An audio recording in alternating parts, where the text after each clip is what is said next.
اگلا سنو،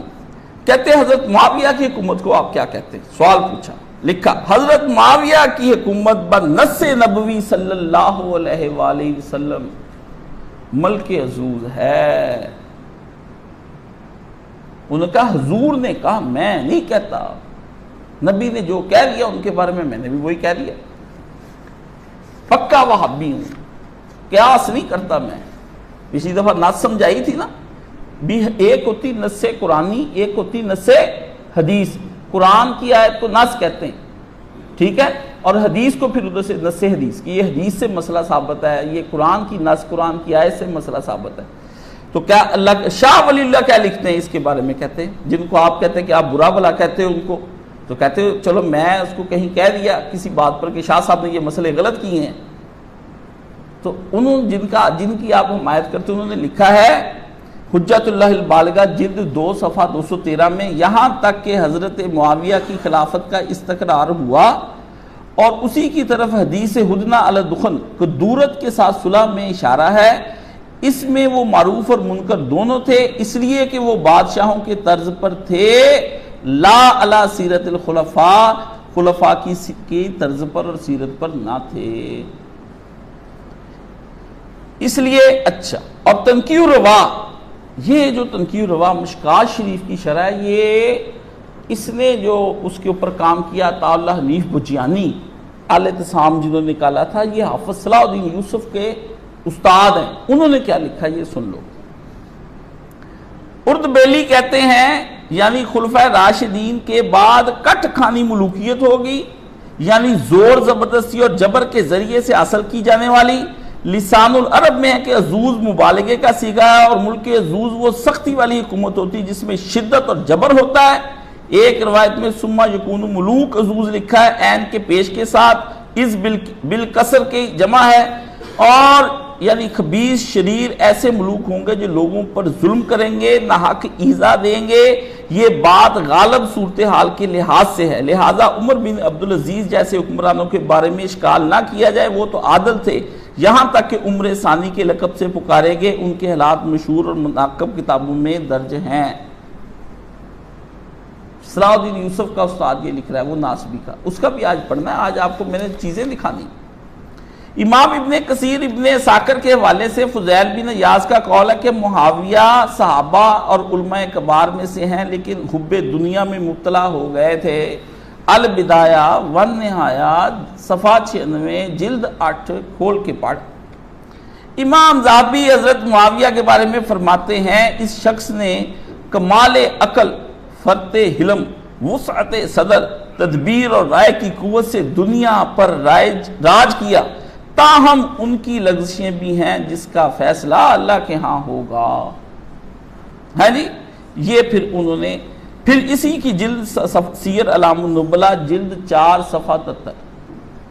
سیرت کی اسی جلد 4 صفحہ 80 پر لکھتے ہیں، معاویہ بہترین بادشاہوں میں سے ہیں جن کا عدل ان کے ظلم پر غالب رہا، تاہم وہ غلطیوں سے مبرہ نہیں، اللہ ان کی مغفرت فرمائے۔ نواب سید صدیق حسن القنوجی ہدیۃ السائل الی ادلۃ المسائل میں لکھتے ہیں، جس نے پورے ہندوستان کے اندر اہل حدیثیت پھیلائی کروڑوں روپیہ خرچ کر کے، اس سے پہلے اہل حدیثوں کے پاس کتاب ہی نہیں ہوتی تھی، نواب وہ بن گیا، اس نے اپنی پہلا نواب جس نے پوری سارا روپیہ اللہ کی راہ میں بھوپال کے نواب تھے ہندوستان میں، بس اللہ نے ان کو اچانک ہی نواب بنا دیا کسی طریقے سے، بادشاہ نواب مر گیا، اس کی بیوی نے ان کو پسند کر لی، اس کے ساتھ شادی کر لی، وہ نواب ہو گئے۔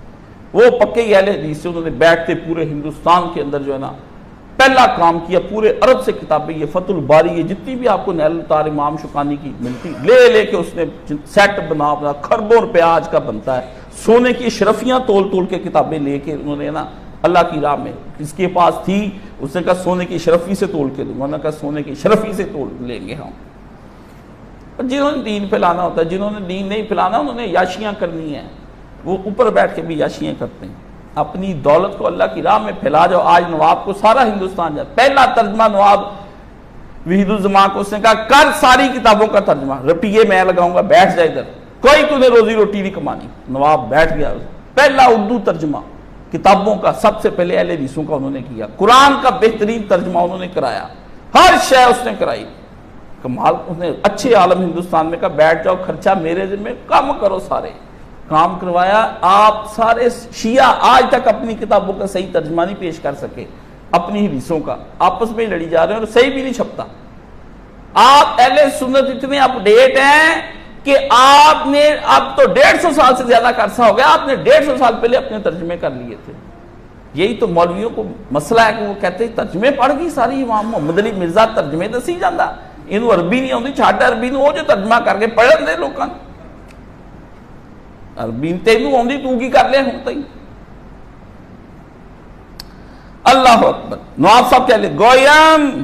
مختار شاہ عبدالعزیز دہلوی و درباز افادات خودش نیز ہمین است کہ حرب معاویہ با علی کرم اللہ وجہ خالی از شائب نفسانیت نبود و قول بے خطائی اجتہادی ضعیف است۔